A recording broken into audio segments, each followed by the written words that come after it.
তেলিয়ামুড়ায় দ্রুতগামী রেলের ধাক্কায় আহত দৈত্যাকৃতির দাতাল হাতির ঘটনা তেলিয়ামুড়া মহকুমার মহারানীপুর কপালিটিল এলাকায়।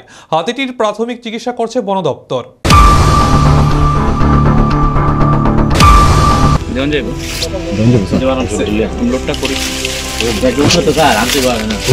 আগরতলা থেকে ধর্মনগর গ্রামে একটি দ্রুতগামী ট্রেনের ধাক্কায় গুরুতর আহত হয়েছেন একটি দৈত্যাকৃতির দাতাল হাতি।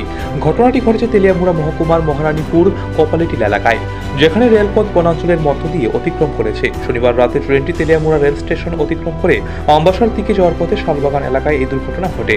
স্থানীয় সূত্রে জানা গেছে, টিউমার নামে পরিচিত এই দাতাল হাতিটি রেল লাইন পার হওয়ার সময় ট্রেনের ধাক্কায় তার কোমরের এবং পেছনের পায়ে গুরুতর আঘাত পায়। আহত হাতিটি দীর্ঘ সময় ধরে রেলপথের পাশে ছটফট করতে থাকে। খবর পেয়ে তেলিয়ামুড়া বন বিভাগের একটি দল পশু চিকিৎসক সহ ঘটনাস্থলে পৌঁছায় এবং হাতিটির প্রাথমিক চিকিৎসা শুরু করে। চিকিৎসার পর হাতিটি হামাগুড়ি দিয়ে পার্শ্ববর্তী জঙ্গলে আশ্রয় নেয়। বর্তমানে হাতিটির অবস্থা স্থিতিশীল বলে জানানো হয়েছে। খোয়াই জেলার বন আধিকারিক আইএফএস অক্ষয় বালু ভদ্রে এই দুর্ঘটনার জন্য রেল দপ্তরকে দায়ী করেছেন। তার বক্তব্য অনুযায়ী তেলিয়ামুড়া থেকে মুঙ্গিয়াগামী পর্যন্ত রোডটি বনাঞ্চলের ভেতর দিয়ে চলে, যা হাতিসহ বিভিন্ন বন্যপ্রাণীর বিচরণস্থল।